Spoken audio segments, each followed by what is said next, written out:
Hello बच्चों, कैसे हो आप सब। आज अपने स्टार्ट करने जा रहे हैं चैप्टर 5 विद्युत धारा। विद्युत धारा के बारे में आपने क्लास 10th में भी पढ़ चुके हैं। तो सबसे पहले देखेंगे अपने विद्युत धारा क्या होती है। तो विद्युत धारा की डेफिनेशन है आवेशों के प्रवाह की दर को, आवेशों के प्रवाह की दर को ही क्या कहते हैं, विद्युत धारा कहते हैं, और इसे I से प्रदर्शित करते हैं। ठीक है। तो यदि किसी परिपथ में t सेकंड में q आवेश प्रवाहित हो, तो मान लो कोई परिपथ है, मान लो ये चालक तार है, इसके अंदर t सेकंड में q आवेश प्रवाहित हो रहा है, t सेकंड में q आवेश प्रवाहित हो रहा है, तो इस चालक तार में कितनी धारा होगी। तो अपने को पता है जो परिपथ में विद्युत धारा होगी वो I = Q/T होता है। जो विद्युत धारा का फॉर्मूला होता है वो होता है I = Q/T। ठीक है। अब देखो विद्युत धारा की मात्रक की बात करते हैं। अपने को पता है Q क्या है, यहाँ पे आवेश है। आवेश का मात्रक क्या होता है, कूलाम। क्या होता है, कूलाम। और समय का मात्रक क्या होता है, सेकंड। SI मात्रक की बात कर रहे हैं। तो विद्युत धारा का SI मात्रक कूलाम प्रति सेकंड या एम्पियर भी होता है। ठीक है। और एक बात यहाँ ध्यान और देना कि जो विद्युत धारा होती है वो एक अदिश राशि है। ठीक है, जिसकी कोई दिशा नहीं होती। अब बात करते हैं अपने इसकी विमीय सूत्र की। तो देखो विमीय सूत्र क्या होता है, अपने को पता है फॉर्मूला क्या है, I = Q/T। और अपने को पता है आवेश का जो विमीय सूत्र होता है वो कितना होता है, m0 l0 t1 a1, जो अपने चैप्टर फर्स्ट में निकाला था। ठीक है। अब बात करते हैं सेकंड। अपॉन में क्या है, समय। तो समय का जो विमा होगी वो कितनी होती है, t⁻1। तो इसको सोल्व करेंगे। देखो m0 वैसे का वैसा, l0 वैसे का वैसा। अब देखो नीचे t⁻1 है, ऊपर जाके हो जाएगी -1, और +1 है तो प्लस माइनस 0 हो जाएगा। तो t⁻भी कितनी होगी, 0 a1। तो इसको क्या लिख सकते हैं, m0 l0 a1 पहले लिख दिया, कोई दिक्कत नहीं है, a1 t0। ऐसे भी लिख सकते हैं m0 l0 t0 a1। ठीक है। तो ये आ गई अपने पास विद्युत धारा का मात्रक और विमीय सूत्र। ठीक है। अब बात करते हैं अपने औसत विद्युत धारा। ठीक है, मतलब एवरेज विद्युत धारा। औसत को अपने इंग्लिश में एवरेज बोलते हैं। तो यहाँ पे औसत विद्युत धारा क्या होती है, यदि किसी चालक के अनुप्रस्थ काट क्षेत्रफल से, मान लीजिए ये मेरे कोई पास चालक तार है, इसके अनुप्रस्थ काट क्षेत्रफल से ΔQ आवेश ΔT समय अंतराल में प्रवाहित हो रहा है। मान लिया इसके अंदर ΔQ आवेश ΔT समय में प्रवाहित हो रहा है। ठीक है। तो चालक से प्रवाहित औसत विद्युत धारा कितनी हो जाएगी, I एवरेज बराबर ΔQ/ΔT। फॉर एग्जाम्पल बात करते हैं अपने, मान लो ये चालक तार है। ठीक है। इस चालक तार में 5 सेकंड में 10 कूलाम आवेश प्रवाहित हो रहा है। इस चालक तार में 5 सेकंड में 10 कूलाम आवेश प्रवाहित हो रहा है। तो औसत विद्युत धारा मतलब पर सेकंड की बात कर लें, औसत विद्युत धारा कितने लिख रहे, तो अपने क्या करेंगे, 10 कूलाम आवेश में 5 सेकंड का मैंने भाग लगा दिया, तो कितना आएगा, 2 कूलाम औसत अपने को धारा मिल रही है पर सेकंड। तो ये क्या होगी, इसकी औसत विद्युत धारा। तो I एवरेज बराबर क्या लिखता हूं, ΔQ/ΔT। ठीक है। उसके बाद अपने बात करते हैं तात्क्षणिक विद्युत धारा।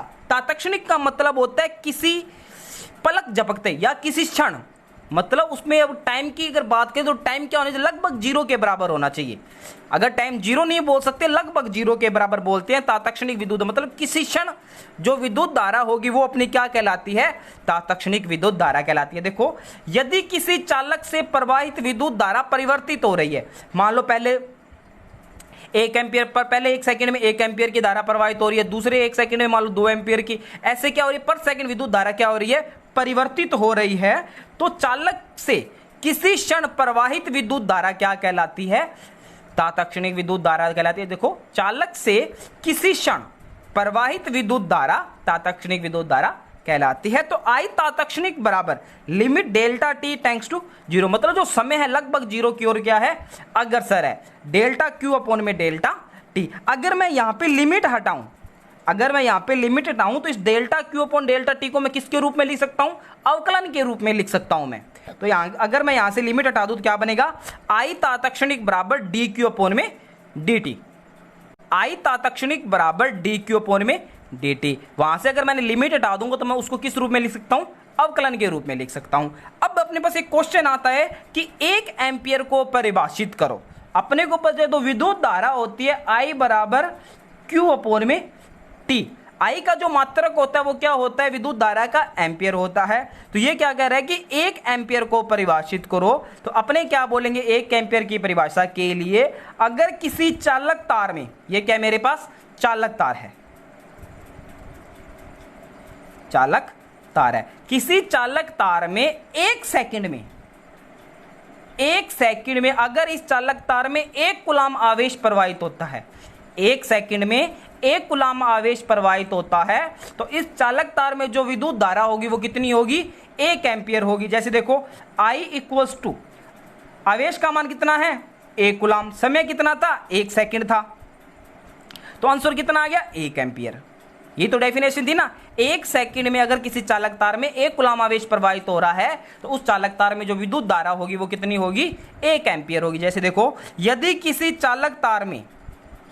चालक तार से प्रति सेकंड 1 कूलाम आवेश प्रवाहित हो रहा है तो उसमें जो प्रवाहित विद्युत धारा होगी वो कितनी होगी, 1 एम्पियर होगी। अभी यहाँ पे मेरे पास कोई दूसरा क्वेश्चन क्या है, देखो कि यदि किसी चालक के अनुप्रस्थ काट से, कोई चालक तार है उसके अनुप्रस्थ काट से प्रति सेकंड गुजरने वाले इलेक्ट्रॉनों की संख्या, मतलब पर सेकंड गुजरने वाले इलेक्ट्रॉनों की संख्या 6.25 इंटू 10 की पावर 18 है। जो ये वैल्यू दे रखी है वो इलेक्ट्रॉनों की संख्या दे रही है, मतलब किसी चालक तार में 1 सेकंड में इतने इलेक्ट्रॉन पास हो रहे हैं, ठीक है। और अपने को पता है 1 इलेक्ट्रॉन पर आवेश कितना होता है, 1.67 इंटू 10 की पावर माइनस 19। 1.6 भी बोल सकते हैं, 1.67 भी बोल सकते हैं, कोई दिक्कत नहीं है।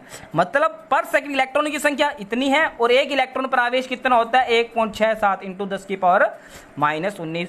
तो चालक से प्रवाहित विद्युत धारा कितनी होगी, और अपने को पता है जो विद्युत धारा होती है वो होती है I बराबर Q अपॉन में T, ठीक है। और Q का मान अपने को निकालेंगे आवेशों के क्वांटीकरण से, मतलब उन जो इलेक्ट्रॉन पास हो रहे हैं उन पर आवेश कितना होगा, इलेक्ट्रॉन इतने हैं और 1 इलेक्ट्रॉन पर आवेश, और दोनों को मल्टीप्लाई कर देंगे तो अपने पास क्या आ जाएगा, कुल आवेश आ जाएगा। तो Q बराबर N, इसे N क्या, इलेक्ट्रॉनों की संख्या कितनी है 6.25 इंटू 10 की पावर 18 इंटू E का मान 1 इलेक्ट्रॉन पर आवेश क्या होता है, मिनिमम आवेश 1.6 इंटू 10 की पावर माइनस 19, ठीक है। ये वैल्यू उठा के मैं Q की वैल्यू पता लगी ना अपने को कितनी होती है, Q की वैल्यू निकाल ले। तो I बराबर क्या होता है Q अपॉन में T, Q की वैल्यू ये रही। समय कितना दिया हो इसने, प्रति सेकंड, 1 सेकंड है तो समय का मान कितना हो गया 1। अब देखो सोल्व करते हैं, 10 की पावर 18 इंटू 10 की पावर माइनस 19, तो कितना रह गया 10 की पावर माइनस 1, वो 10 नीचे आके प्लस का हो जाएगा। देखो 10 की पावर माइनस 1 है, अगर उसको नीचे लेके आएंगे तो क्या आ जाएगा, प्लस का 1 हो जाएगा, तो नीचे कितना आ गया 10 आ गया, ठीक है। ऊपर कितना रह गया 6.25 इंटू 1.6, अगर 6.25 को 1.6 से मल्टीप्लाई करें तो जो आंसर आता है वो आता है अपने पास 10 से 10 कैंसिल हो गया, तो अपने पास धारा कितनी मिली 1 एम्पियर। बात समझ आई। अगर किसी चालक तार से 1 सेकंड में अगर 6.25 इंटू 10 की पावर 18 इलेक्ट्रॉन गुजर रहे हैं तो उस चालक तार में 1 एम्पियर की धारा प्रवाहित होगी। बात समझ आ गई होगी आपको। अब थर्ड एक न्यूमेरिकल और है मेरे पास, क्या है देखो कि 1 इलेक्ट्रॉन r त्रिज्या की वृत्ताकार कक्षा में v चाल से चक्कर लगा रहा है। 1 इलेक्ट्रॉन, देखो r त्रिज्या का क्या है मेरे पास, ये स्मॉल r त्रिज्या का वृत्ताकार पथ है। इस वृत्ताकार पथ पर कोई इलेक्ट्रॉन v वेग से क्या कर रहा है, चक्कर लगा रहा है। तो कक्षा में इलेक्ट्रॉन की गति के कारण, अब देखो इलेक्ट्रॉन गति कर रहे हैं तो अपने को पता है विद्युत धारा मिलेगी, तो इलेक्ट्रॉन की गति के कारण प्रवाहित विद्युत धारा कितनी होगी। और आप सभी जानते हैं कि विद्युत धारा होती है वो I equal to Q upon में T होती है, ठीक है। चक्कर कौन लगा रहा है, इलेक्ट्रॉन लगा रहा है, कितना 1 इलेक्ट्रॉन, 1 इलेक्ट्रॉन की बात कर रहे हैं। तो जो Q का मान होगा वो किसके इक्वल आएगा, E के इक्वल आएगा, क्योंकि अपने को पता है 1 इलेक्ट्रॉन पर जो आवेश होता है वो कितना होता है 1.6 इंटू 10 की पावर माइनस 19, ठीक है। तो Q की जगह क्या लिख सकता हूं मैं, स्मॉल e लिख सकता हूं, क्योंकि E मिनिमम आवेश है ना 1 इलेक्ट्रॉन पर। तो I equals to E upon में T, Q की जगह क्या लिख दिया मैंने, E अपॉन में T।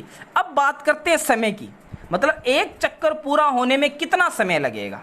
तो समय बराबर क्या होता है, दूरी बटा में चाल। दूरी कितनी है इसकी, देखो 2 पाई r है, दूरी कितनी है, वृत्ताकार पथ पर चक्कर लगा रहा है तो इसकी दूरी कितनी होगी, परिधि कितनी होगी, 2 पाई आर। किस वेग से चक्कर लगा रहा है, v वेग से चक्कर लगा रहा है, तो समय कितना आ गया, t equal to 2 pi r upon में v। वो वैल्यू मैं कहां पुट कर दूंगा, समीकरण नंबर 1 में। तो i इक्वल टू ई पहले से था, t की जगह क्या रख दिया, 2 पाई आर अपॉन में v। ठीक है, तो i इक्वल टू कितना, v ऊपर चला गया तो ई वी अपॉन में 2 पाई आर। तो ये था आज अपना विद्युत धारा के ऊपर टॉपिक। विद्युत धारा की अपनों ने विमा निकाली थी, उसका मात्रक निकाल लिया, औसत विद्युत धारा कितनी होती है और तात्क्षणिक विद्युत धारा कितनी होती है। Thank you.